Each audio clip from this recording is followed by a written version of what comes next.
Il y a 65 millions d'années, notre monde, alors peuplé de dinosaures, fut frappé par une catastrophe planétaire et le royaume du Tyrannosaurus Rex fut anéanti.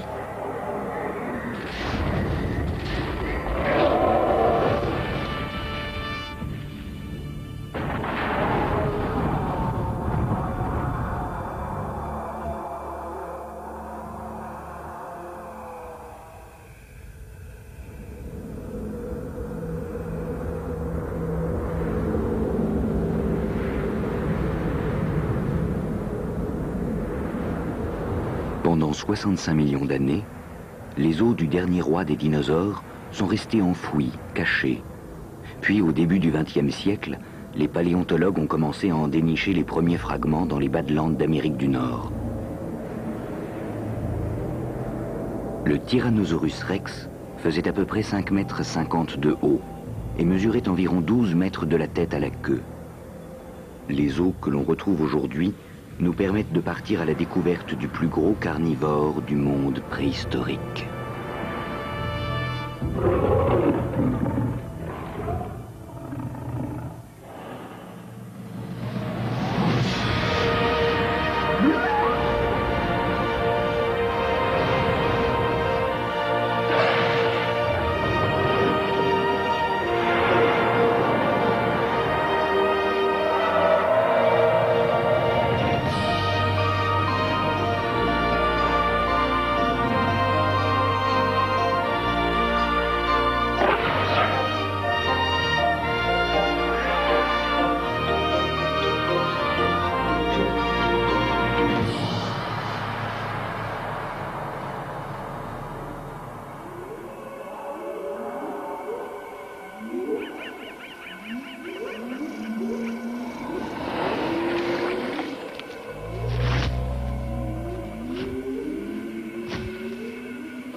Le Tyrannosaurus Rex est vite devenu le plus célèbre des dinosaures, l'emblème ultime de la sauvagerie et de la puissance animale. Pour des paléontologues tels Phil Curry, qui arpentent sans relâche les gisements fossilifères des Badlands d'Amérique du Nord, une rencontre avec ce mastodonte est un événement rare et palpitant. Les os des tyrannosaures ont été préservés dans cette région du monde, car il s'agissait à l'époque de vastes plaines côtières. Il y avait d'énormes quantités de sédiments provenant des montagnes qui s'élevaient à l'ouest de cette région. Et de larges fleuves traversaient ces plaines avant de se jeter dans la mer. Si le corps d'un tyrannosaure tombait à l'eau, il avait de bonnes chances d'être enfoui avant d'avoir eu le temps de s'abîmer. La vitesse à laquelle le corps est recouvert compte pour beaucoup dans la préservation des ossements d'un animal aussi gros.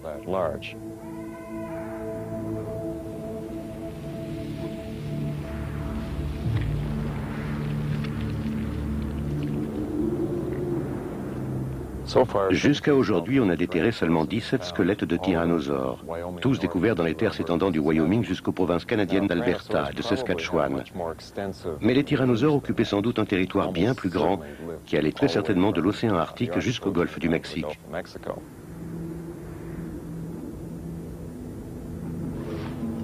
Seuls 17 squelettes ont été exhumés sur les millions de tyrannosaures qui ont arpenté la Terre. Une petite poignée d'indices qui nous initie au mystère de cette bête féroce mais secrète.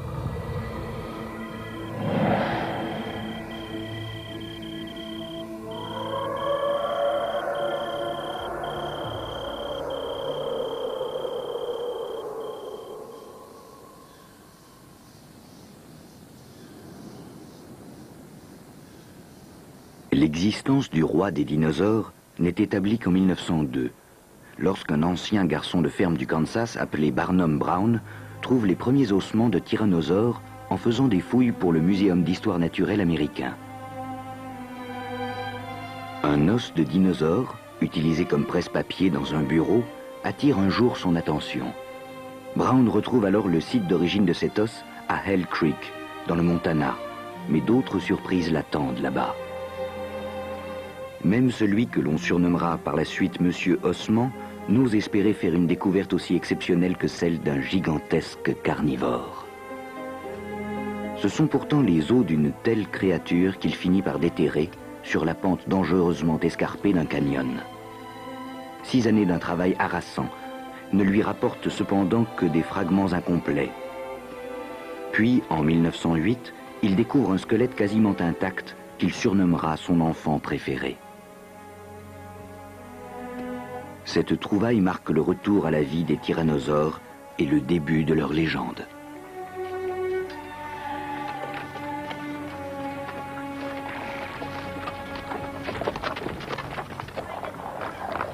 Au Muséum de New York, le patron de Barnum Brown, Henry Fairfield Osborn, est impatient de montrer au monde l'animal qu'il a baptisé Tyrannosaurus Rex. Tandis que d'autres chercheurs préparent le squelette, Osborn et Brown s'efforcent de construire des maquettes donnant une vision dynamique de ce roi lézard tyrannique.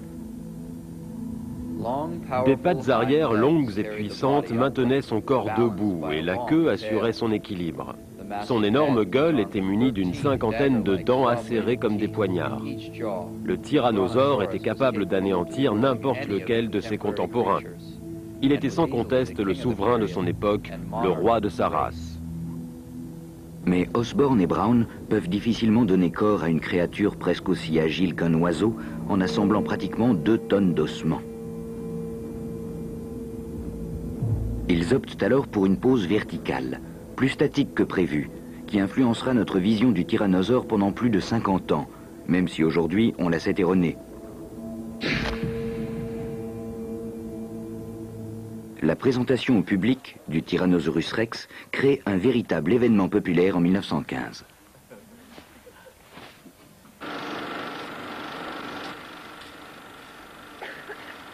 Le colossal tyrannosaure devient alors la superstar d'une nouvelle génération de films d'horreur.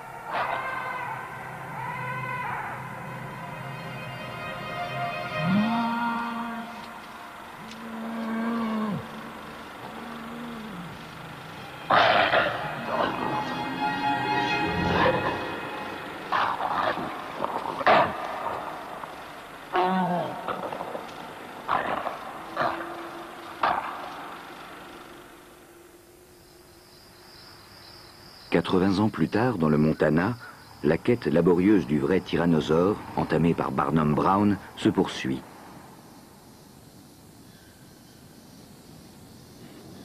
Bill Gartzka et son équipe sont en train d'exhumer les premiers fragments de ce qu'ils pensent être un nouveau squelette. Voici le premier morceau d'os que j'ai trouvé sur le site. Il s'agit de l'extrémité distale du péroné. C'est le petit os de la jambe. Il descend jusqu'à la cheville de l'animal, comme ça. Il m'a tout de suite intrigué à plus d'un égard. Vous voyez ce noyau de fer au milieu. Les os des dinosaures carnivores sont creux. C'était donc la première indication qu'on tenait quelque chose d'intéressant. Ça ne faisait pas 10 minutes qu'on était là à ramasser les fragments quand Sean, le chef d'équipe, a trouvé ceci. Il s'agit d'une dent de tyrannosaure. L'émail s'est complètement effrité, mais on aperçoit encore les arêtes, là où l'émail devait être dentelé. C'est grâce à ces 2 fragments que l'on a su qu'on tenait un tyrannosaure.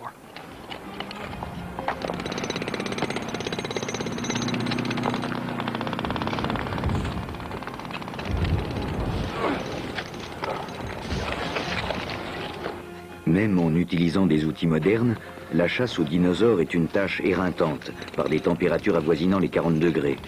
C'est en même temps un travail si délicat qu'il faut parfois des années pour déterrer un squelette entier.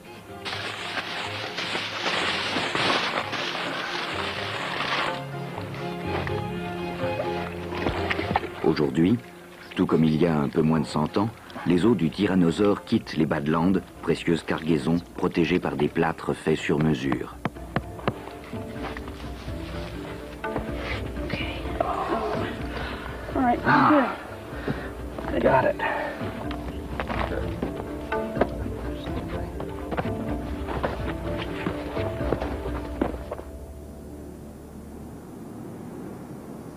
Mais les os fossilisés ne sont pas les seules trouvailles à pouvoir nous éclairer sur la vie d'un animal aujourd'hui disparu. Et bien d'autres éléments constituent parfois de précieuses indications. Je m'intéresse au monde qui entourait le Tyrannosaurus rex. Au milieu de quel genre de plantes poursuivait-il ses proies? Au début du Crétacé sont apparues les premières plantes à fleurs. À l'époque des tyrannosaures, elles dominaient l'écosystème du monde entier. Dans le Dakota du Nord, on a découvert que plus de 90% des 30 000 feuilles fossilisées qui avaient été répertoriées provenaient de plantes à fleurs et à larges feuilles. Celle-ci vient d'un cousin de notre laurier. Ça, c'est une cousine à 2 lobes de notre magnolia. Une cousine du sycomore moderne. Et là, une cousine de l'orme moderne. Il y avait quelques conifères du temps du Tyrannosaurus rex, comme le cyprès chauve et d'autres de ses cousins. Le paysage d'alors ressemblait probablement à la Floride ou au sud de la Géorgie, où l'on trouve de petits arbres d'environ 9 à 15 mètres de haut, avec des troncs qui ne dépassent pas 30 cm de diamètre.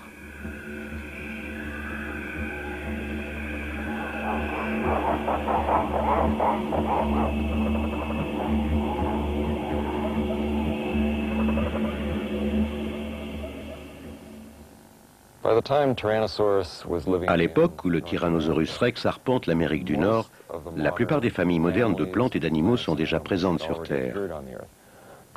Par conséquent, le monde dans lequel a vécu ce géant n'est peut-être pas si différent qu'on l'imagine. On peut même voir aujourd'hui dans certaines régions des spécimens vivants de ces espèces végétales et animales.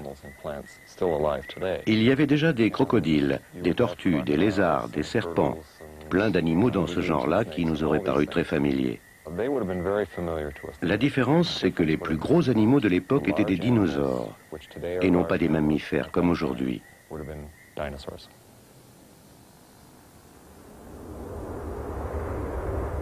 Tout comme les animaux végétariens sont aujourd'hui plus nombreux que les carnivores, il y avait à l'époque plus de dinosaures végétariens que de carnivores. Phil Curry est à la tête d'une équipe de chercheurs occupés à exhumer un groupe d'edmontosaures, dinosaures végétariens à bec de canard, qui constituait sans doute l'un des encas favoris du Tyrannosaurus rex. On a environ 65 dents de tyrannosaures, quelques petits théropodes et beaucoup d'os avec des marques de dents. Dispose-t-on d'assez d'ossements pour affirmer qu'il s'agit d'un troupeau entier d'edmontosaures? Il y a au moins 8 gros edmontosaures différents. On a également trouvé des ossements de très petits individus. On a donc des adultes et des plus jeunes, ce qui indique à mon avis qu'on a mis la main sur tout un troupeau. Les lits d'ossements comme celui-ci nous apprennent que la plupart des espèces dont se nourrissaient les carnivores, comme le Tyrannosaurus rex, étaient en fait des animaux grégaires. Ils vivaient en groupe sans doute parce qu'ils se déplaçaient d'une région à l'autre, s'adaptant ainsi aux changements de saison et de nourriture. À mon avis, les tyrannosaures suivaient ces troupeaux à la trace. Les individus les plus jeunes ou les plus âgés, qui s'éloignaient trop du groupe, constituaient probablement des proies idéales pour ces grands prédateurs.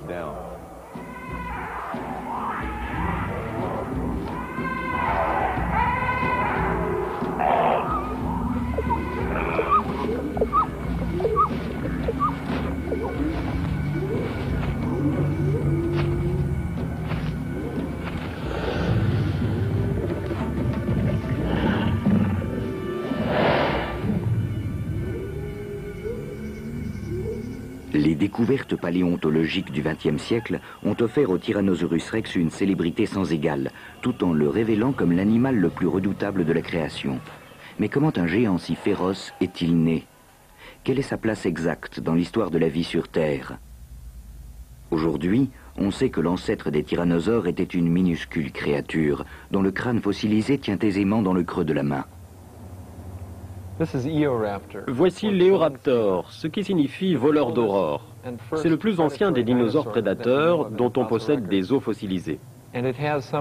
Il est doté de certains des traits fondamentaux qui ont permis aux dinosaures carnivores d'évoluer pendant 150 millions d'années, jusqu'à donner naissance au Tyrannosaurus rex qui se trouve derrière moi.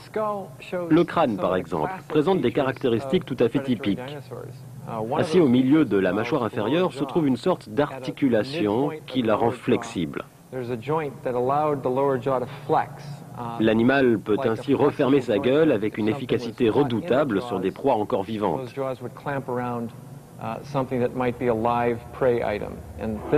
On retrouve cette particularité anatomique chez le Tyrannosaurus rex ainsi que chez tous les autres dinosaures prédateurs que l'on connaît. Mais l'Eoraptor est le premier à avoir développé cet attribut.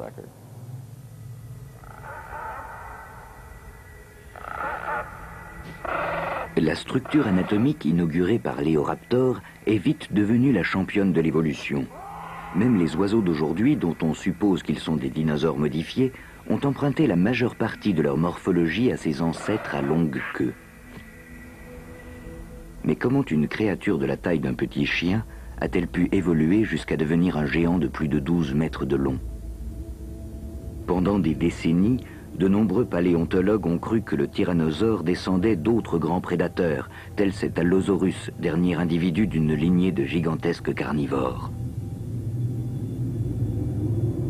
On appelait cela la théorie des carnosaures de grande taille. Elle paraissait sans doute logique, mais elle n'en était pas moins fausse.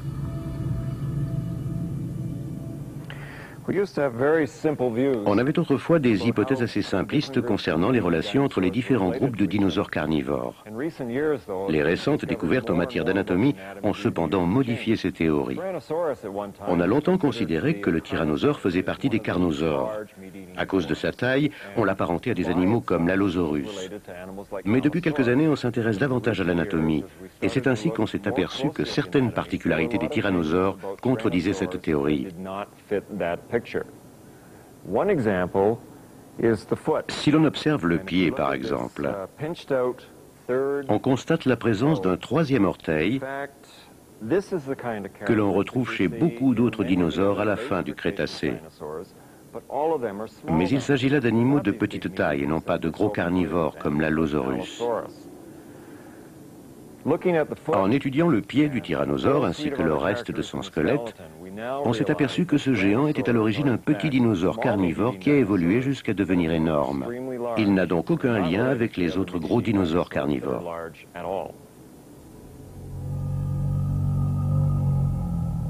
Une étude anatomique approfondie permet d'identifier aisément les dinosaures auxquels le Tyrannosaurus rex n'est pas apparenté. Mais retracer son arbre généalogique jusqu'à ses origines est une tâche plus ardue. En effet, on ne dispose d'aucun fossile de la période immédiatement antérieure à l'apparition du premier grand ancêtre du tyrannosaure.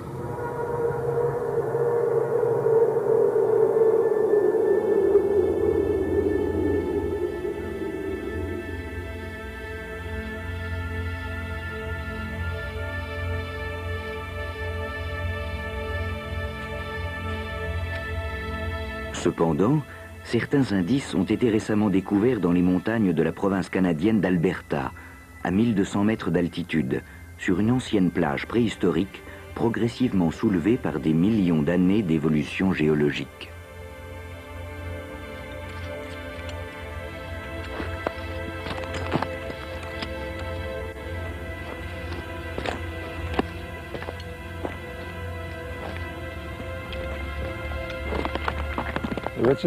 Le site paléontologique le plus riche du Canada se trouve dans une mine de charbon à Grande Cache, dans la province d'Alberta. Dans ces rochers vieux de 100 millions d'années, on a découvert des empreintes de plusieurs dinosaures carnivores et de gros dinosaures végétariens.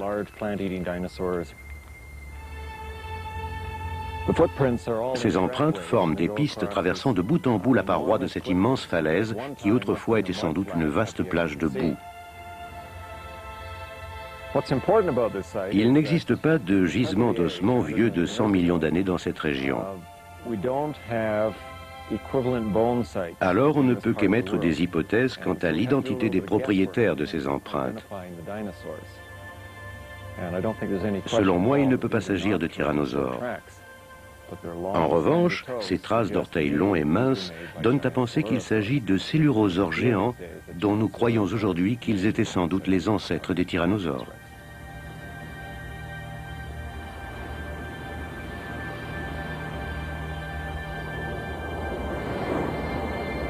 Le célurosaure marque les prémices de l'apparition du tyrannosaure. À la différence des autres petits prédateurs de son époque, cet animal utilise ses mâchoires plutôt que ses pattes antérieures pour tuer ses victimes.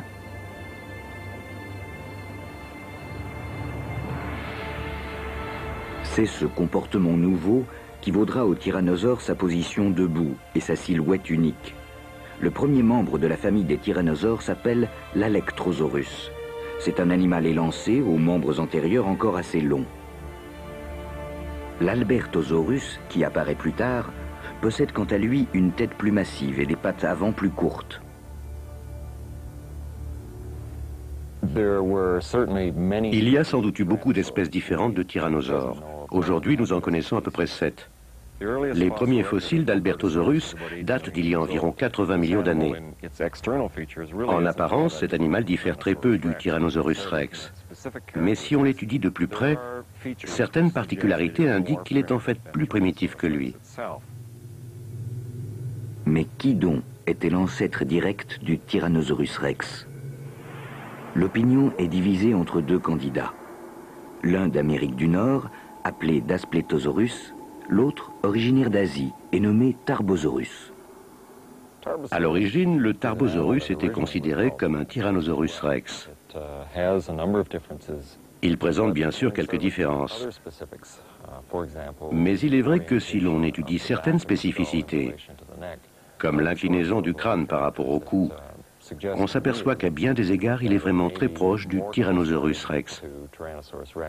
Cependant, une récente découverte faite dans le Montana a convaincu Jack Horner de l'identité de l'ancêtre américain du Tyrannosaurus rex. Nous sommes plusieurs à penser que le Daspletosaurus est le prédécesseur du Tyrannosaurus rex, c'est-à-dire son ancêtre direct. Le Tyrannosaurus rex descendrait donc du Daspletosaurus. Les tyrannosaures ont comme une grosse bosse au-dessus des yeux. Elle est très proéminente chez le Tyrannosaurus rex. Elle l'est beaucoup moins chez cet animal apparenté au Daspletosaurus, et encore moins dans la forme la plus primitive de ce dernier. Il faudra peut-être encore des années pour identifier avec certitude cet ancêtre mystérieux. Mais une chose est sûre, au cours de leur évolution, non seulement les tyrannosaures sont devenus de plus en plus gros, mais ils se sont aussi physiquement adaptés à ce changement de taille. De nombreuses adaptations sont nécessaires pour devenir un gros animal. C'est particulièrement vrai pour les dinosaures carnivores, car leur corps était construit comme un grand jeu de bascule posé sur le pivot formé par leurs hanches. L'avant du corps était contrebalancé par la queue. Dans le cas du tyrannosaure, tandis qu'il devenait de plus en plus grand, sa tête a grossi de façon disproportionnée, afin de pouvoir abriter toutes ses dents effrayantes. Par conséquent, on constate bon nombre de spécificités qui avaient pour but d'alléger l'avant du corps au maximum. Le crâne était long et imposant, mais la plupart de ses os étaient en fait remplis d'air. Le cou était bien plus incurvé que chez les premiers dinosaures carnivores, ramenant ainsi la tête plus en arrière et faisant reculer le centre de gravité vers les hanches. Enfin, et c'est sans doute l'adaptation la plus visible, les membres antérieurs du tyrannosaure sont devenus très courts. Cet animal se servait de sa gueule pour tuer ses proies, et ses pattes avant, moins utiles, se sont donc raccourcies afin d'alléger davantage l'avant du corps. Encore une caractéristique typique de l'adaptation du tyrannosaure.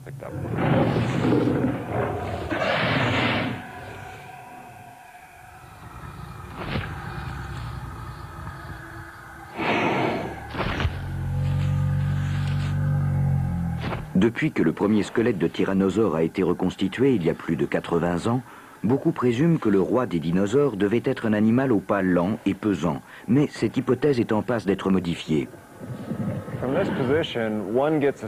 Quand on le regarde par en dessous comme ça, on constate que le Tyrannosaurus rex était véritablement énorme. En fait, c'était un animal si grand et si massif que tout le monde a longtemps cru qu'il était forcément très lent. Cependant, l'étude approfondie de l'anatomie de ses membres postérieurs a révélé depuis peu des éléments surprenants. Les proportions entre les différents os de la patte arrière d'un tyrannosaure donnent une idée de sa vitesse de déplacement. Chez les animaux rapides comme l'autruche, l'os supérieur de la jambe est relativement court si on le compare aux os inférieurs. Chez le tyrannosaure, on constate la même configuration. Les os inférieurs sont plus longs que l'os supérieur. Ce phénomène se prolonge d'ailleurs jusqu'à l'extrémité de la patte. En effet, les os qui descendent de la cheville aux orteils sont également très longs. Bref, si l'on étudie les diverses spécificités des pattes arrière du tyrannosaure, il ne fait aucun doute que malgré son imposante carrure, cet animal était bâti pour la vitesse. Il pouvait probablement battre à la course n'importe quelle proie potentielle.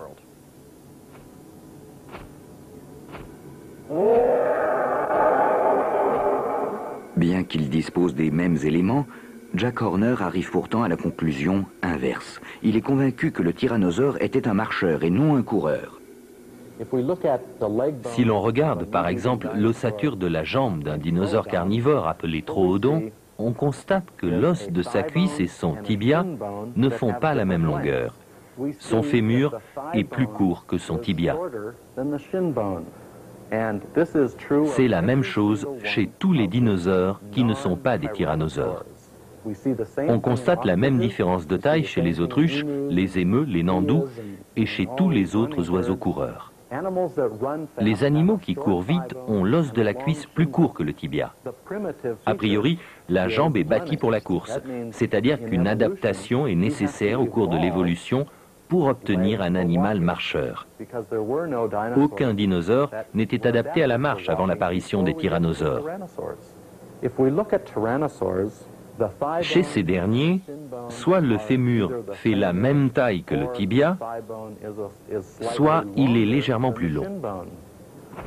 Il s'agit là d'une particularité qu'ils ont développée pour la marche.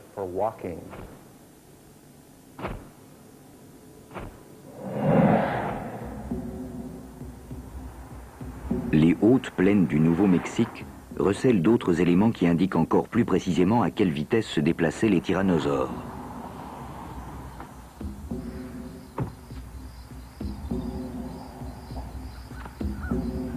Martin Lockley suit la piste des empreintes fossilisées à travers toute l'Amérique du Nord. Il en a déjà étudié et catalogué des milliers. Mais l'une de ces empreintes est entourée d'un soin tout particulier. Elle est si exceptionnelle que son emplacement est un secret jalousement gardé. Nous sommes dans une zone hautement protégée, au fin fond du Nouveau-Mexique. Cette grille protège un fossile absolument unique, la seule empreinte de tyrannosaure du monde entier.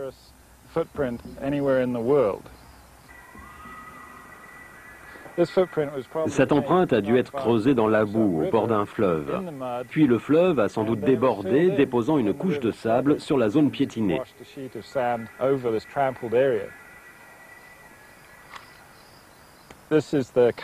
Voici le moulage réalisé par le sable qui s'est progressivement solidifié en grès. Cette empreinte fait environ 1 mètre de long, 60 cm de large et 30 cm d'épaisseur. Elle a été laissée là par un animal qui devait peser dans les 5 tonnes. Elle repose sur un rocher d'environ 2,70 m de long qui ne recelait aucune autre empreinte. Cela signifie que l'animal a fait une enjambée d'au moins 2,70 m. On peut estimer qu'il se déplaçait à au moins 11 km/h. C'est une bonne allure, l'équivalent d'un petit trot pour un être humain.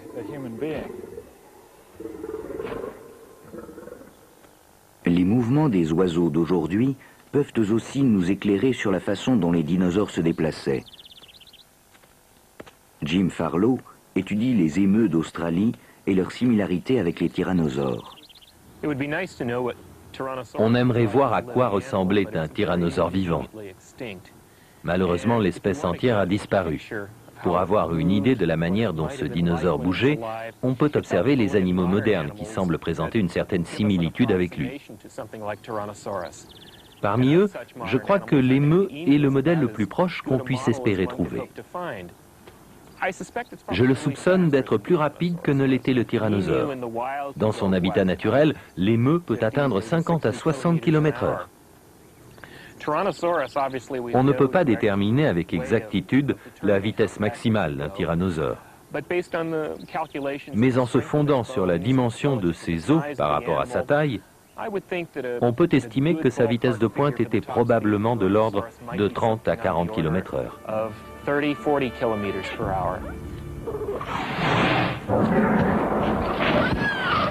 Si l'on regarde marcher un émeu, on s'aperçoit qu'il pose un pied devant l'autre en faisant de grandes enjambées.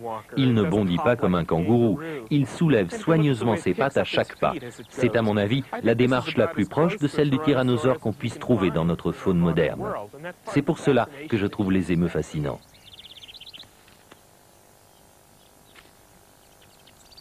Toutefois, les émeus et autres oiseaux modernes dénués de queue ne fournissent qu'un modèle imparfait.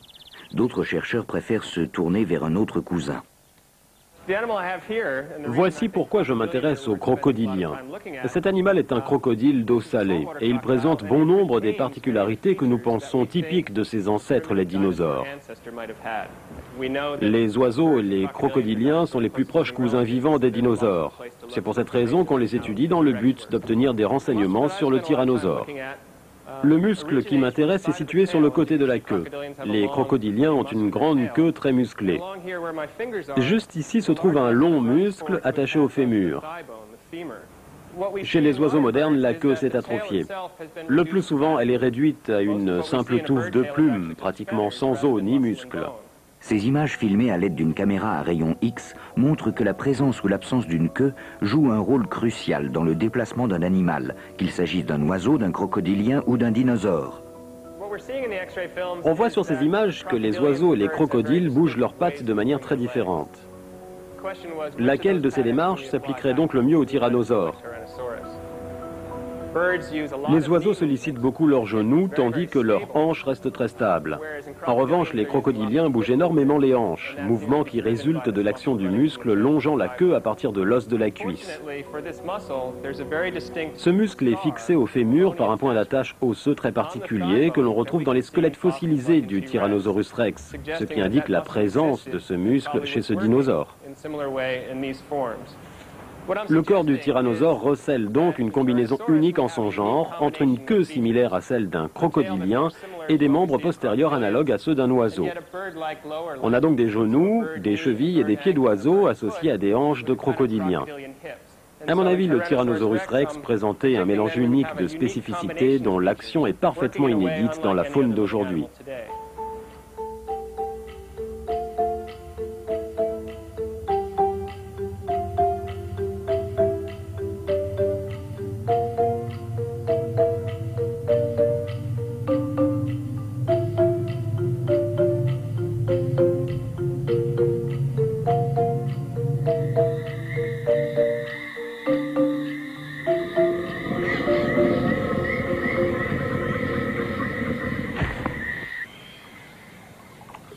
Le Tyrannosaurus rex était un animal véritablement gigantesque. Mais il ne devait pas seulement se déplacer, il lui fallait aussi se reproduire. Encore une fois, c'est l'observation des crocodiles modernes qui peut nous éclairer sur le mode de reproduction du roi des dinosaures.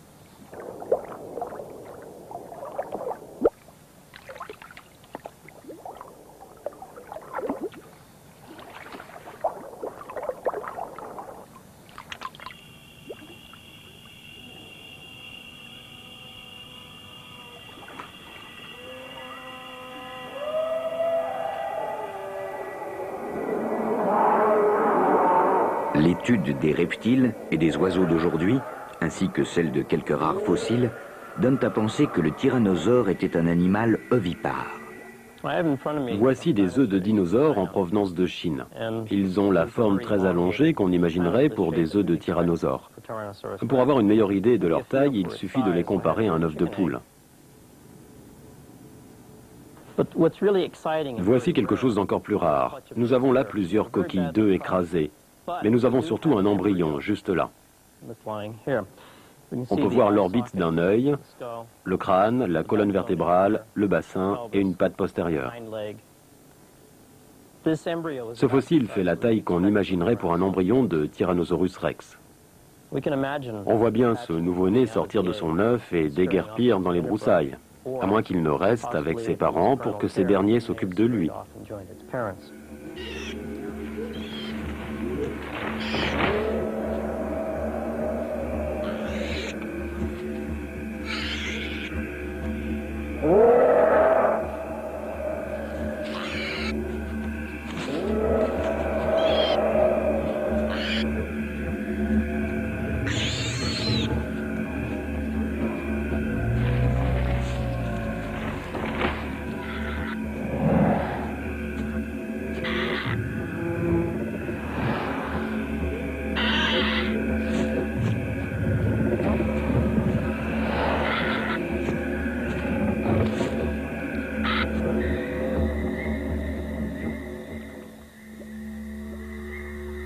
Il y a 65 millions d'années, les dinosaures régnaient sur la Terre et Tyrannosaurus rex régnait sur les dinosaures. Ce géant était un chasseur assez rapide et assez puissant pour attraper n'importe quelle proie dont il voulait faire son repas. Cependant, un paléontologue a osé envisager que le tyrannosaure n'était peut-être pas un tueur, mais plutôt un charognard, une espèce de gigantesque vautour.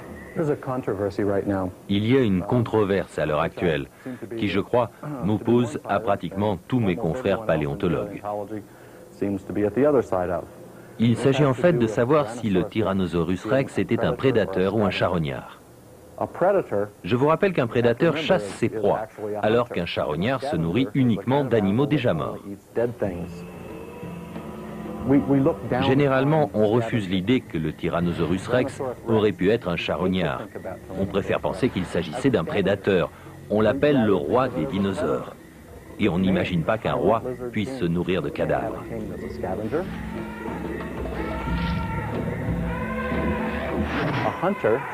Un chasseur doit avoir de grands yeux. Et il lui faut une très bonne vue. Quand on étudie la boîte crânienne d'un tyrannosaure, on s'aperçoit que le plus gros lobe de son cerveau était en fait dédié à l'odorat.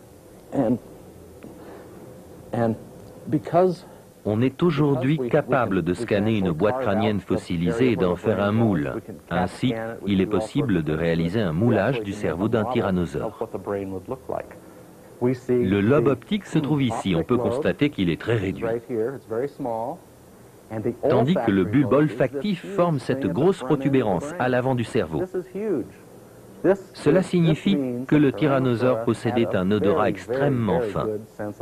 En revanche, il n'avait pas une très bonne vue. Cela contredit la thèse du chasseur. C'est une spécificité typique du charognard.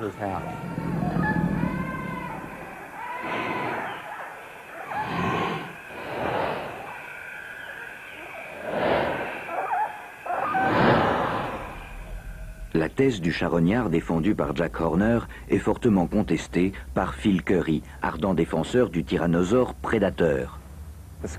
Le crâne du Tyrannosaurus rex était très fin au niveau du museau, ce qui permet aux deux yeux d'être dirigés vers l'avant, offrant ainsi à l'animal une vision stéréoscopique. De plus, les oreilles sont situées de telle sorte qu'elles peuvent déterminer la provenance exacte des sons.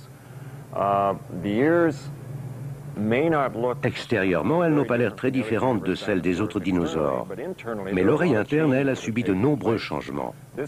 Le tyrannosaure était ainsi capable d'entendre un registre de fréquences très large. Il percevait des fréquences bien plus basses que la plupart des autres dinosaures. Cela lui permettait d'être un chasseur d'une redoutable efficacité, car les dinosaures dont il se nourrissait émettaient sans doute des sons graves qu'il repérait aisément.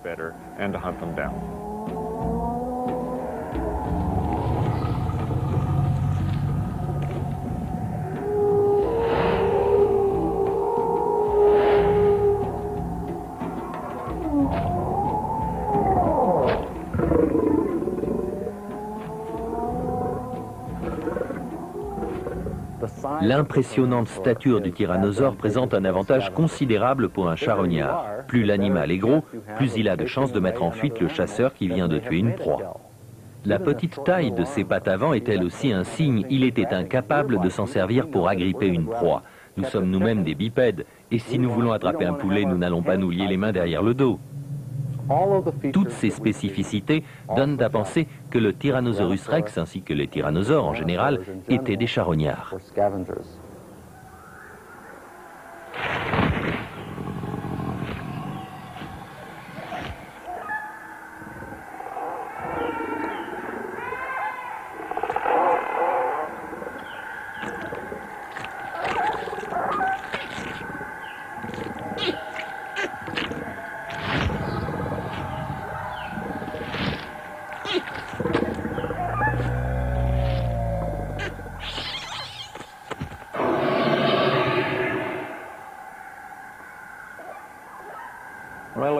Quand j'observe les mâchoires d'un Tyrannosaurus rex, je ne doute pas un instant de ses talents de prédateur.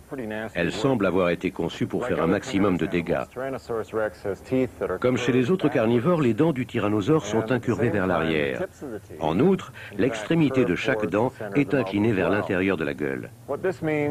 Cette dentition est agencée de telle manière qu'une proie qui se débattrait entre ses mâchoires n'aurait pas d'autre issue que de s'enfoncer davantage dans le gosier de la bête.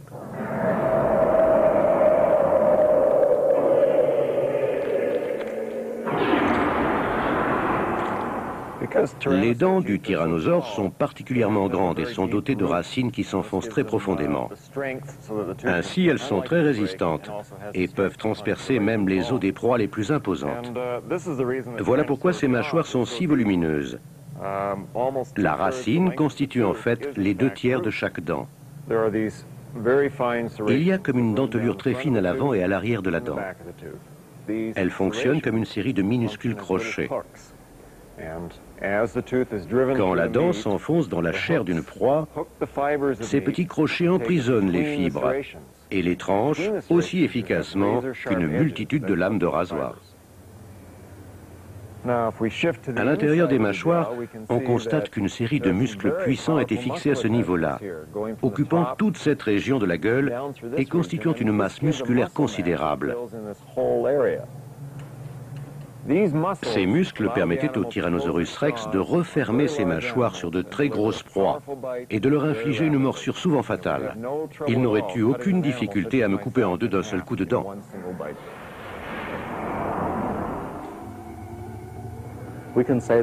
On peut dire que le tyrannosaure avait la gueule remplie de couteaux de boucher, ce qui signifie bien évidemment qu'il mangeait de la viande.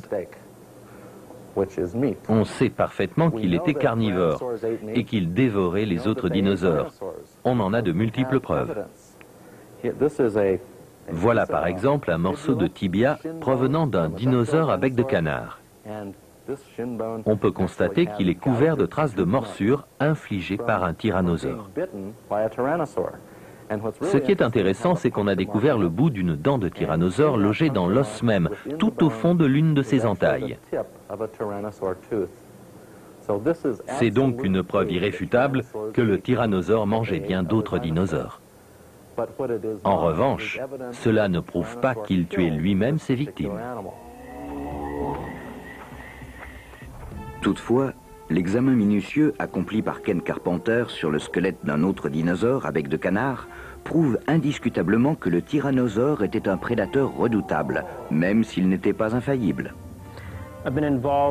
J'ai mené une enquête de détective sur ce squelette, me concentrant surtout sur la partie endommagée de la queue. Ici, on constate qu'un morceau de la vertèbre a été arraché, laissant une belle encoche à ce niveau-là. Si on prend une dent de tyrannosaure, on s'aperçoit qu'elle s'imbrique parfaitement dans cette encoche. Il est probable que c'est un Tyrannosaurus rex qui a arraché l'extrémité de cette vertèbre en attaquant le dinosaure par derrière. Cependant, on peut voir que l'os s'est reformé autour de cette vertèbre, ainsi que près des traces de dents environnantes. Cela indique que le dinosaure a survécu à son agression. Le tyrannosaure était le seul animal de l'époque assez gros et muni de mâchoires assez puissantes pour pouvoir infliger pareille blessure.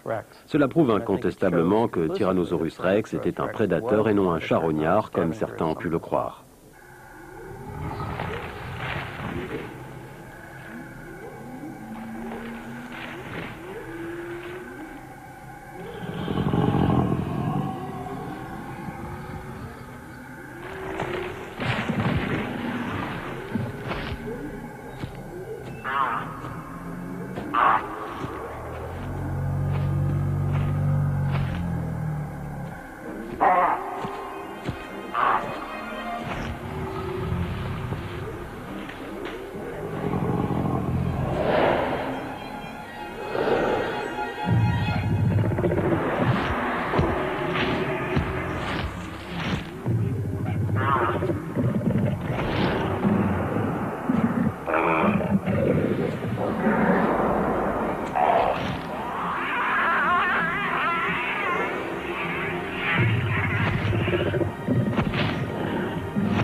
Depuis le début du XXe siècle, les Badlands d'Amérique du Nord nous livrent progressivement les premières pièces d'un puzzle préhistorique, celui de la vie des tyrannosaures. Aujourd'hui, bien des paléontologues pensent avoir percé le mystère de leur disparition. Une fine couche de sédiments marque la fin de l'ère des dinosaures et le début de l'avènement des mammifères, constituant ainsi la transition entre deux périodes géologiques. On aperçoit parfaitement la limite entre le Crétacé et l'ère tertiaire dans cet affleurement géologique où nous effectuons nos fouilles. Elle est représentée par une fine couche d'argile déposée là il y a 65 millions d'années. On retrouve cette strate argileuse tout autour du globe, ce qui indique qu'un événement très particulier s'est déroulé à cette période géologique. Cette argile contient de l'iridium, un minéral très rare apporté par un astéroïde qui s'est écrasé sur notre planète. Est-ce véritablement cette collision qui a provoqué la disparition des dinosaures? En tout cas, elle a eu un effet dévastateur sur notre écosystème. Les plantes fossilisées que l'on trouve sous cette couche argileuse indiquent que des forêts luxuriantes recouvraient la région, ainsi que les autres grandes prairies que nous connaissons aujourd'hui et qui s'étendent au-dessus de cette strate. J'ai étudié les sédiments situés juste sous cette argile et j'y ai découvert des empreintes fossilisées de différents cyprès, tel le cyprès chauve qui pousse dans le sud des États-Unis.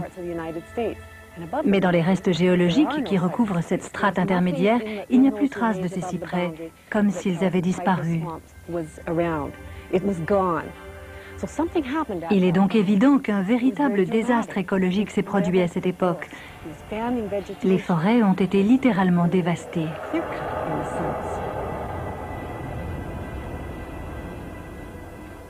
Cette catastrophe a-t-elle causé à elle seule la disparition du Tyrannosaurus rex? Pendant longtemps, on n'a trouvé aucun fossile dans la strate immédiatement inférieure à la couche argileuse, ce qui poussait à croire que les dinosaures avaient disparu bien avant la chute de l'astéroïde. Mais une empreinte découverte récemment au Nouveau-Mexique indique qu'ils étaient encore là au moment de l'impact. Voici la strate qui contient l'empreinte de dinosaure la plus récente qu'on connaisse. Seuls 37 cm la séparent de cette couche d'iridium, ce qui représente une courte période d'un millier d'années tout au plus. Cela signifie que dans cette région, les dinosaures qui ont laissé ces traces ont vécu jusqu'à l'impact de l'astéroïde. Ils ne se sont pas lentement éteints des centaines de milliers ou des millions d'années avant la catastrophe. Ils ont survécu jusqu'à la dernière minute. Si le Tyrannosaurus rex était encore vivant au moment de l'impact, alors il a été témoin de l'un des cataclysmes les plus destructeurs que le monde ait connu. Une catastrophe écologique telle que même le plus puissant des dinosaures n'y a pas survécu.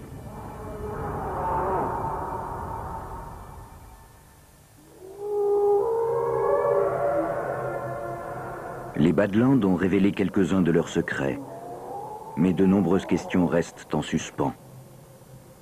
Quelque part, dans ces canyons, sont encore cachés d'autres indices qui pourraient nous expliquer la vie sauvage et la mort mystérieuse de la créature la plus extraordinaire qui ait jamais vécu sur notre planète.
planétaire, et le royaume du Tyrannosaurus rex fut anéanti.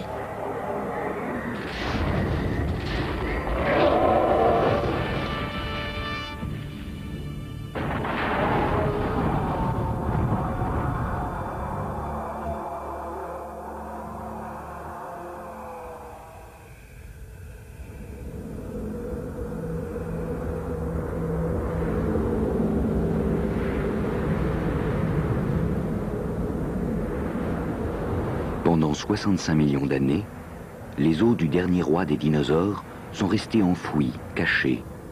Puis, au début du XXe siècle, les paléontologues ont commencé à en dénicher les premiers fragments dans les Badlands d'Amérique du Nord.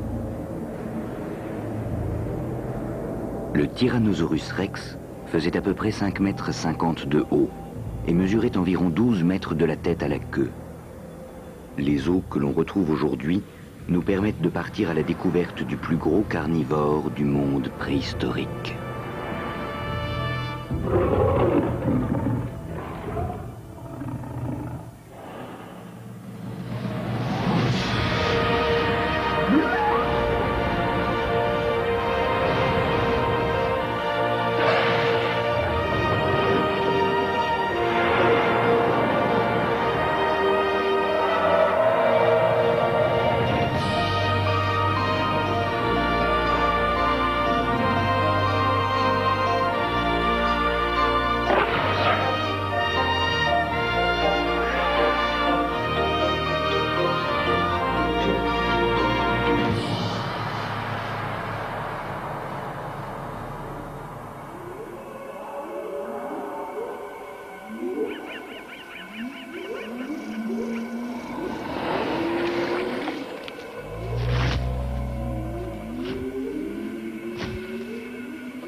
La petite taille de ses pattes avant est-elle aussi un signe? Il était incapable de s'en servir pour agripper une proie.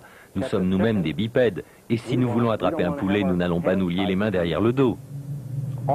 Toutes ces spécificités donnent à penser que le Tyrannosaurus rex, ainsi que les tyrannosaures en général, étaient des charognards.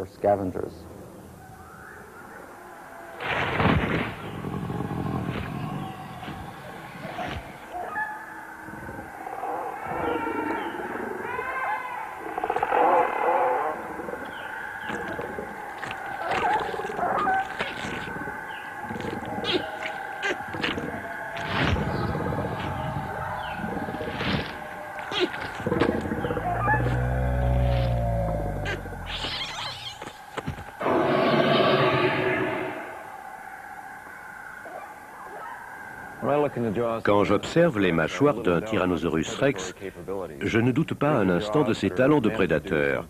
Elles semblent avoir été conçues pour faire un maximum de dégâts. Comme chez les autres carnivores, les dents du tyrannosaure sont incurvées vers l'arrière. En outre, l'extrémité de chaque dent est inclinée vers l'intérieur de la gueule. Cette dentition est agencée de telle manière qu'une proie qui se débattrait entre ses mâchoires n'aurait pas d'autre issue que de s'enfoncer davantage dans le gosier de la bête.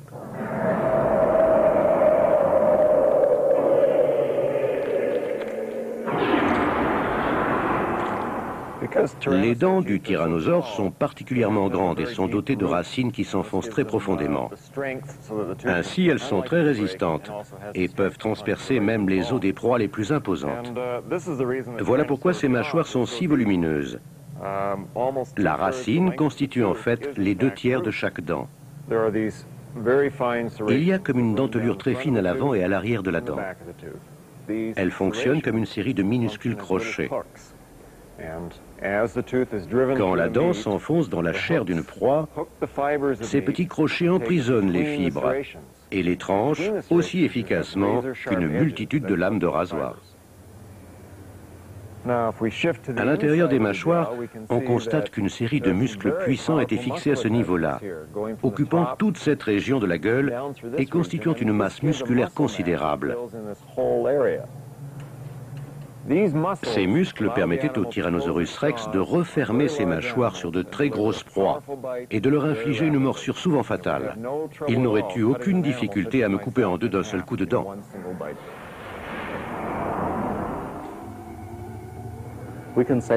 On peut dire que le tyrannosaure avait la gueule remplie de couteaux de boucher, ce qui signifie bien évidemment qu'il mangeait de la viande. On sait parfaitement qu'il était...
Le Tyrannosaurus rex est vite devenu le plus célèbre des dinosaures, l'emblème ultime de la sauvagerie et de la puissance animale. Pour des paléontologues tels Phil Curry, qui arpentent sans relâche les gisements fossilifères des Badlands d'Amérique du Nord, une rencontre avec ce mastodonte est un événement rare et palpitant. Les os des tyrannosaures ont été préservés dans cette région du monde, car il s'agissait à l'époque de vastes plaines côtières. Il y avait d'énormes quantités de sédiments provenant des montagnes qui s'élevaient à l'ouest de cette région. Et de larges fleuves traversaient ces plaines avant de se jeter dans la mer. Si le corps d'un tyrannosaure tombait à l'eau, il avait de bonnes chances d'être enfoui avant d'avoir eu le temps de s'abîmer. La vitesse à laquelle le corps est recouvert compte pour beaucoup dans la préservation des ossements d'un animal aussi gros.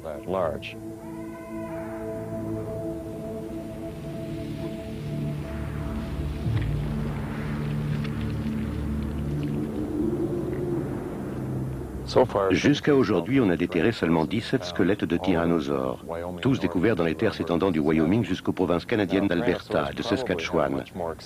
Mais les tyrannosaures occupaient sans doute un territoire bien plus grand qui allait très certainement de l'océan Arctique jusqu'au golfe du Mexique. Donc une combinaison unique en son genre, entre une queue similaire à celle d'un crocodilien et des membres postérieurs analogues à ceux d'un oiseau.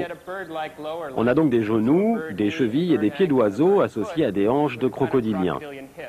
À mon avis, le Tyrannosaurus rex présentait un mélange unique de spécificités dont l'action est parfaitement inédite dans la faune d'aujourd'hui.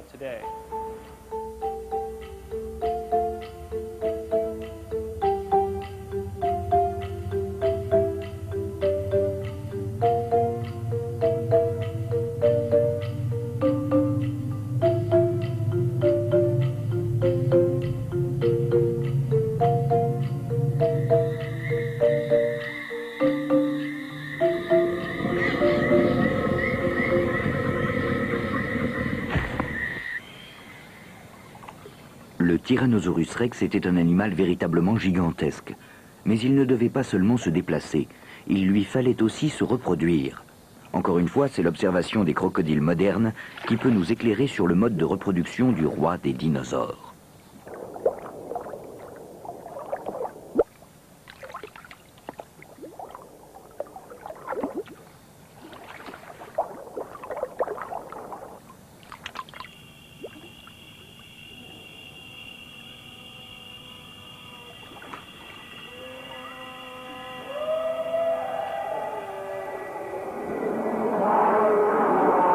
L'étude des reptiles et des oiseaux d'aujourd'hui, ainsi que celle de quelques rares fossiles, donnent à penser que le tyrannosaure était un animal ovipare.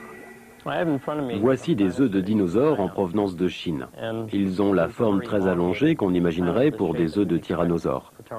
Pour avoir une meilleure idée de leur taille, il suffit de les comparer à un œuf de poule. Voici quelque chose d'encore plus rare. Nous avons là plusieurs coquilles d'œufs écrasées. Mais nous avons surtout un embryon, juste là. On peut voir l'orbite d'un œil, le crâne, la colonne vertébrale, le bassin et une patte postérieure. Ce fossile fait la taille qu'on imaginerait pour un embryon de Tyrannosaurus rex. On voit bien ce nouveau-né sortir de son œuf et déguerpir dans les broussailles, à moins qu'il ne reste avec ses parents pour que ces derniers s'occupent de lui.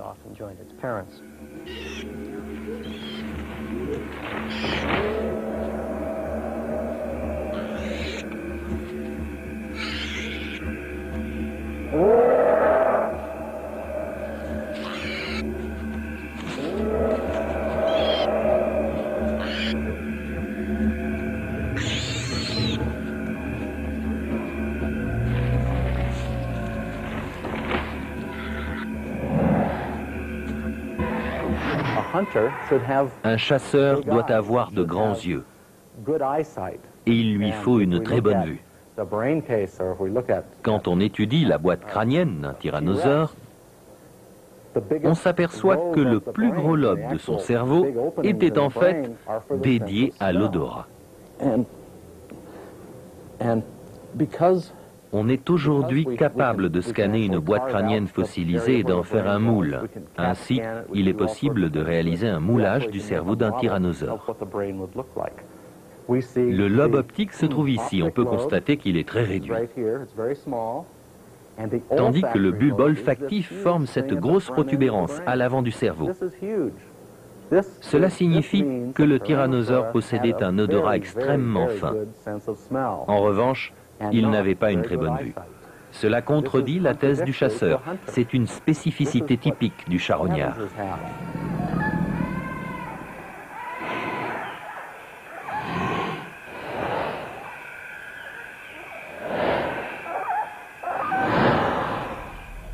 La thèse du charognard défendue par Jack Horner est fortement contestée par Phil Currie, ardent défenseur du tyrannosaure prédateur.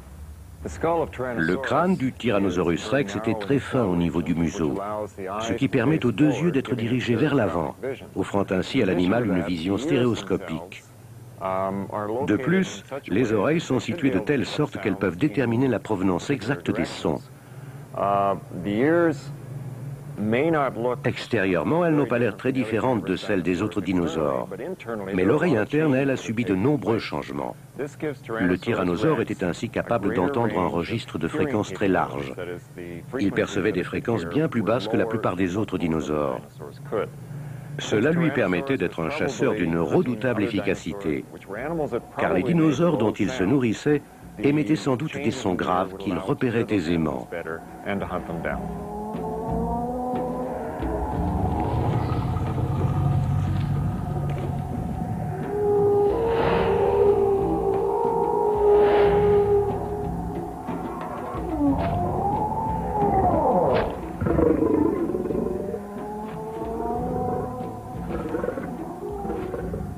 L'impressionnante stature du tyrannosaure présente un avantage considérable pour un charognard. Plus l'animal est gros, plus il a de chances de mettre en fuite le chasseur qui vient de tuer une proie. La petite taille de ses pattes avant est elle aussi un signe. Il était incapable de s'en servir pour agripper une proie. Nous sommes nous-mêmes des bipèdes, et si nous voulons attraper un poulet, nous n'allons pas nous lier les mains derrière le dos. Toutes ces spécificités donnent à penser que le Tyrannosaurus rex ainsi que les tyrannosaures en général étaient des charognards.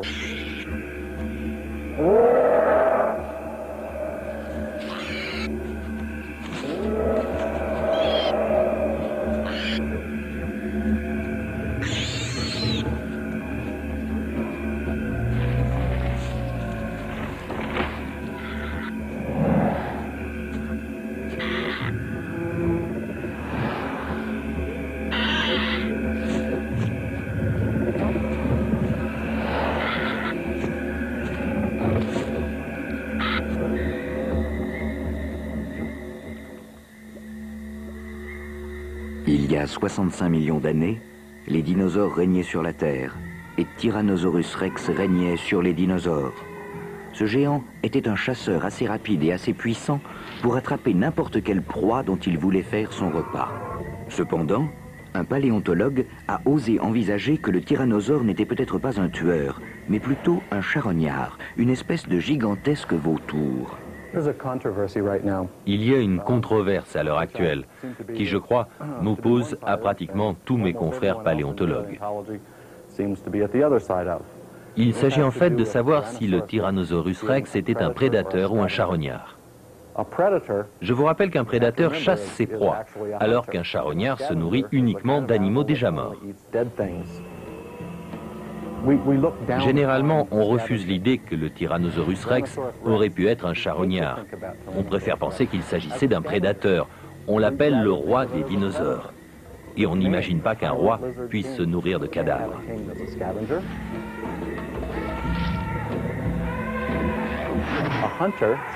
Un chasseur doit avoir de grands yeux. Et il lui faut une très bonne vue.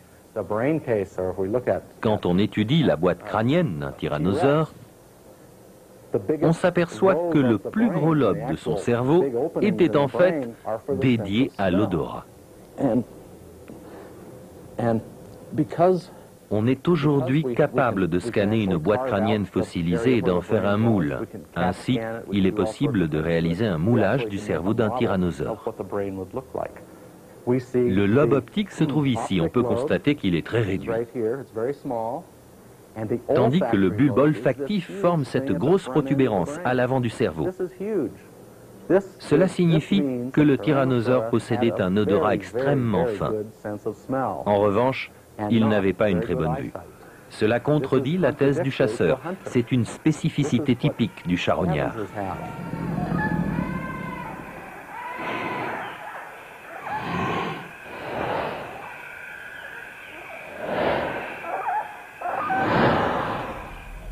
La thèse du péroné, c'est le petit os de la jambe.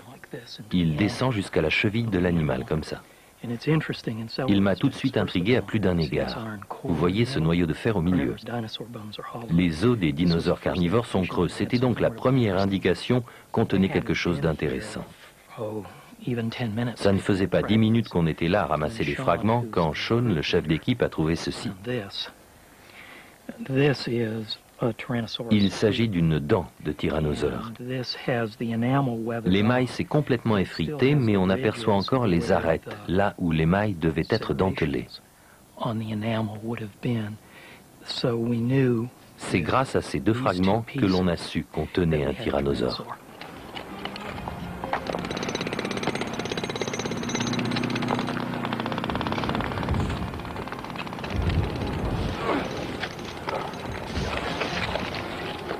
Même en utilisant des outils modernes, la chasse aux dinosaures est une tâche éreintante, par des températures avoisinant les 40 degrés.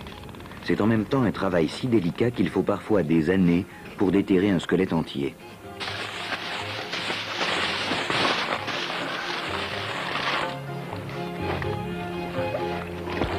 Aujourd'hui, tout comme il y a un peu moins de 100 ans, les os du tyrannosaure quittent les Badlands, précieuses cargaisons protégées par des plâtres faits sur mesure.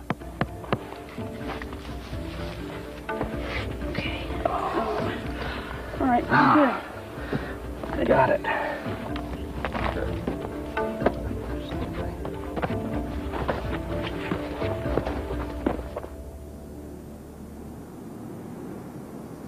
Mais les os fossilisés ne sont pas les seules trouvailles à pouvoir nous éclairer sur la vie d'un animal aujourd'hui disparu. Et bien d'autres éléments constituent parfois de précieuses indications. Je m'intéresse au monde qui entourait le Tyrannosaurus rex. Au milieu de quel genre de plantes poursuivait-il ses proies? Au début du Crétacé sont apparues les premières plantes à fleurs. À l'époque des tyrannosaures, elles dominaient l'écosystème du monde entier.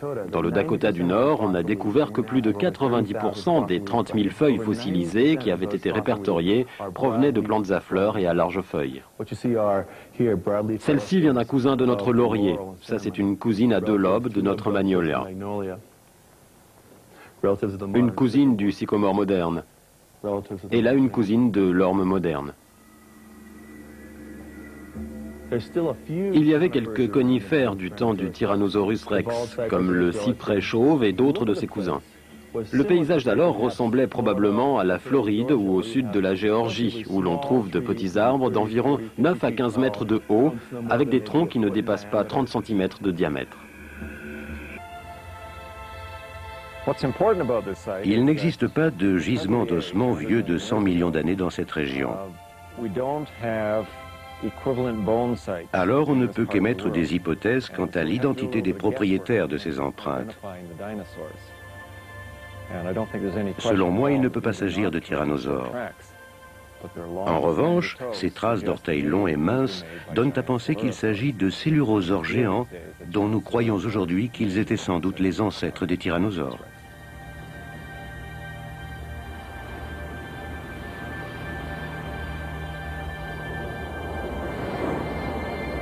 Le célurosaure marque les prémices de l'apparition du tyrannosaure.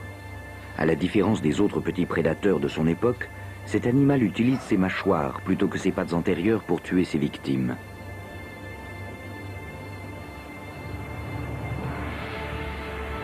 C'est ce comportement nouveau qui vaudra au tyrannosaure sa position debout et sa silhouette unique. Le premier membre de la famille des tyrannosaures s'appelle l'Alectrosaurus. C'est un animal élancé aux membres antérieurs encore assez longs. L'Albertosaurus, qui apparaît plus tard, possède quant à lui une tête plus massive et des pattes avant plus courtes. Il y a sans doute eu beaucoup d'espèces différentes de tyrannosaures. Aujourd'hui, nous en connaissons à peu près 7. Les premiers fossiles d'Albertosaurus datent d'il y a environ 80 millions d'années. En apparence, cet animal diffère très peu du Tyrannosaurus rex. Mais si on l'étudie de plus près, certaines particularités indiquent qu'il est en fait plus primitif que lui. Mais qui donc était l'ancêtre direct du Tyrannosaurus rex? L'opinion est divisée entre 2 candidats. L'un d'Amérique du Nord, appelé Daspletosaurus, l'autre originaire d'Asie et nommé Tarbosaurus. À l'origine, le Tarbosaurus était considéré comme un Tyrannosaurus rex. Il présente bien sûr quelques différences. Mais il est vrai que si l'on étudie certaines spécificités, comme l'inclinaison du crâne par rapport au cou, on s'aperçoit qu'à bien des égards, il est vraiment très proche du Tyrannosaurus rex. Cependant, une récente découverte faite dans le Montana a convaincu Jack Horner de l'identité de l'ancêtre américain du Tyrannosaurus rex. Nous sommes plusieurs à penser que le Daspletosaurus est le prédécesseur du Tyrannosaurus rex, c'est-à-dire son ancêtre direct. Le Tyrannosaurus rex descendrait donc du Daspletosaurus.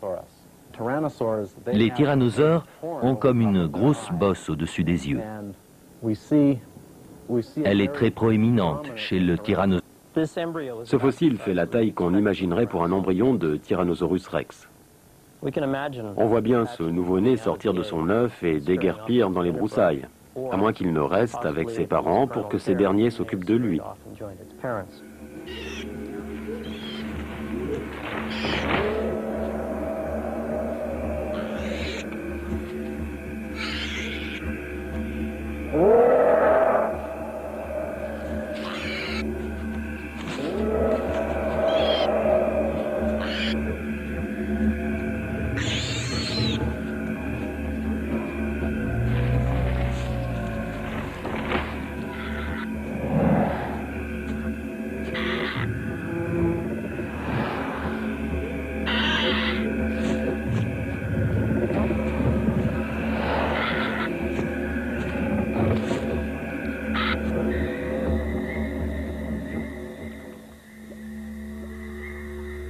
Il y a 65 millions d'années, les dinosaures régnaient sur la Terre et Tyrannosaurus rex régnait sur les dinosaures. Ce géant était un chasseur assez rapide et assez puissant pour attraper n'importe quelle proie dont il voulait faire son repas. Cependant, un paléontologue a osé envisager que le tyrannosaure n'était peut-être pas un tueur, mais plutôt un charognard, une espèce de gigantesque vautour. Il y a une controverse à l'heure actuelle qui, je crois, m'oppose à pratiquement tous mes confrères paléontologues. Il s'agit en fait de savoir si le Tyrannosaurus rex était un prédateur ou un charognard. Je vous rappelle qu'un prédateur chasse ses proies, alors qu'un charognard se nourrit uniquement d'animaux déjà morts. Généralement, on refuse l'idée que le Tyrannosaurus rex aurait pu être un charognard. On préfère penser qu'il s'agissait d'un prédateur.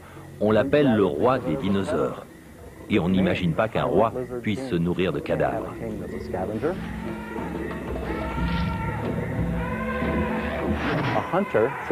Un chasseur doit avoir de grands yeux. Et il lui faut une très bonne vue. Quand on étudie la boîte crânienne d'un tyrannosaure, on s'aperçoit que le plus gros lobe de son cerveau était en fait dédié à l'odorat. On est aujourd'hui capable de scanner une boîte crânienne fossilisée et d'en faire un moule. Ainsi, il est possible de réaliser un moulage du cerveau d'un tyrannosaure. Le lobe optique se trouve ici. On peut constater qu'il est très réduit. Tandis que le bulbe olfactif forme cette grosse protubérance à l'avant du cerveau. Cela signifie que le tyrannosaure Strate. J'ai étudié les sédiments situés juste sous cette argile et j'y ai découvert des empreintes fossilisées de différents cyprès, tel le cyprès chauve qui pousse dans le sud des États-Unis. Mais dans les restes géologiques qui recouvrent cette strate intermédiaire, il n'y a plus trace de ces cyprès, comme s'ils avaient disparu. Il est donc évident qu'un véritable désastre écologique s'est produit à cette époque. Les forêts ont été littéralement dévastées.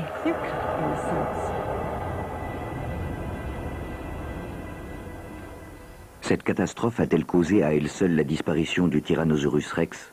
Pendant longtemps, on n'a trouvé aucun fossile dans la strate immédiatement inférieure à la couche argileuse, ce qui poussait à croire que les dinosaures avaient disparu bien avant la chute de l'astéroïde. Mais une empreinte découverte récemment au Nouveau-Mexique indique qu'ils étaient encore là au moment de l'impact. Voici la strate qui contient l'empreinte de dinosaure la plus récente qu'on connaisse. Seuls 37 cm la séparent de cette couche d'iridium, ce qui représente une courte période d'un millier d'années tout au plus. Cela signifie que dans cette région, les dinosaures qui ont laissé ces traces ont vécu jusqu'à l'impact de l'astéroïde. Ils ne se sont pas lentement éteints des centaines de milliers ou des millions d'années avant la catastrophe. Ils ont survécu jusqu'à la dernière minute. Si le Tyrannosaurus rex était encore vivant au moment de l'impact, alors il a été témoin de l'un des cataclysmes les plus destructeurs que le monde ait connu. Une catastrophe écologique telle que même le plus puissant des dinosaures n'y a pas survécu.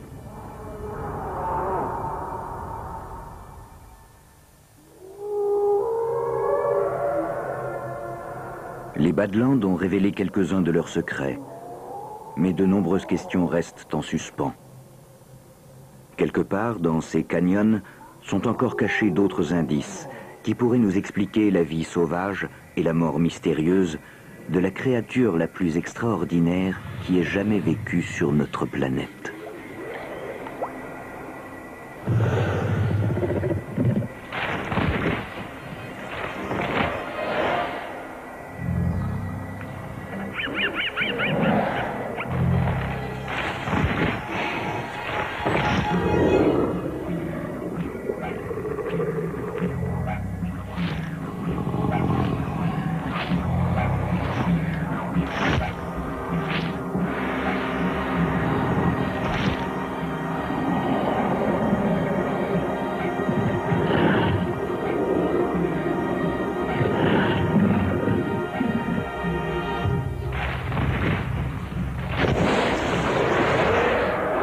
une certaine similitude avec lui.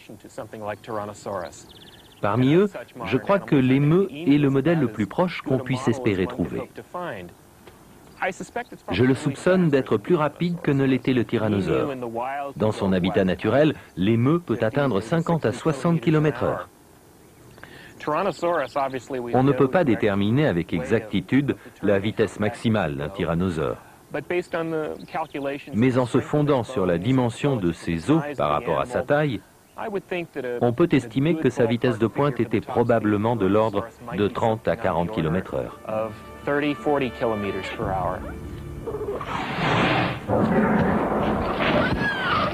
Si l'on regarde marcher un émeu, on s'aperçoit qu'il pose un pied devant l'autre en faisant de grandes enjambées. Il ne bondit pas comme un kangourou, il soulève soigneusement ses pattes à chaque pas. C'est à mon avis la démarche la plus proche de celle du tyrannosaure qu'on puisse trouver dans notre faune moderne. C'est pour cela que je trouve les émeus fascinants.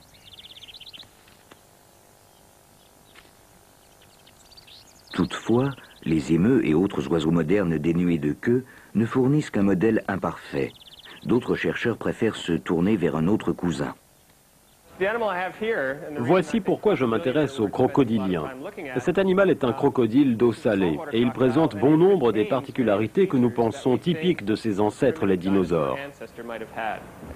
Les oiseaux et les crocodiliens sont les plus proches cousins vivants des dinosaures. C'est pour cette raison qu'on les étudie dans le but d'obtenir des renseignements sur le tyrannosaure. Le muscle qui m'intéresse est situé sur le côté de la queue. Les crocodiliens ont une grande queue très musclée. Juste ici se trouve un long muscle attaché au fémur. Chez les oiseaux modernes, la queue s'est atrophiée. Le plus souvent, elle est réduite à une simple touffe de plumes, pratiquement sans os ni muscles. Ces images filmées à l'aide d'une caméra à rayon X montrent que la présence ou l'absence d'une queue joue un rôle crucial dans le déplacement d'un animal, qu'il s'agisse d'un oiseau, d'un crocodilien ou d'un dinosaure. On voit sur ces images que les oiseaux et les crocodiles bougent leurs pattes de manière très différente. Laquelle de ces démarches s'appliquerait donc le mieux au tyrannosaure? Les oiseaux sollicitent beaucoup leurs genoux, tandis que leurs hanches restent très stables. En revanche, les crocodiliens bougent énormément les hanches, mouvement qui résulte de l'action du muscle longeant la queue à partir de l'os de la cuisse. Ce muscle est fixé au fémur par un point d'attache osseux très particulier que l'on retrouve dans les squelettes fossilisés du Tyrannosaurus rex, ce qui indique la présence de ce muscle chez ce dinosaure. Le corps du tyrannosaure recèle donc une combinaison unique en son genre, entre une queue similaire à celle d'un crocodilien et des membres postérieurs analogues à ceux d'un oiseau. On a donc des jaunes constatent qu'un morceau de la vertèbre a été arraché, laissant une belle encoche à ce niveau-là. Si on prend une dent de tyrannosaure, on s'aperçoit qu'elle s'imbrique parfaitement dans cette encoche. Il est probable que c'est un Tyrannosaurus rex qui a arraché l'extrémité de cette vertèbre en attaquant le dinosaure par derrière. Cependant, on peut voir que l'os s'est reformé autour de cette vertèbre, ainsi que près des traces de dents environnantes. Cela indique que le dinosaure a survécu à son agression. Le tyrannosaure était le seul animal de l'époque assez gros et muni de mâchoires assez puissantes pour pouvoir infliger pareille blessure. Cela prouve incontestablement que Tyrannosaurus rex était un prédateur et non un charognard, comme certains ont pu le croire.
Depuis le début du XXe siècle, Les Badlands d'Amérique du Nord nous livrent progressivement les premières pièces d'un puzzle préhistorique, celui de la vie des tyrannosaures.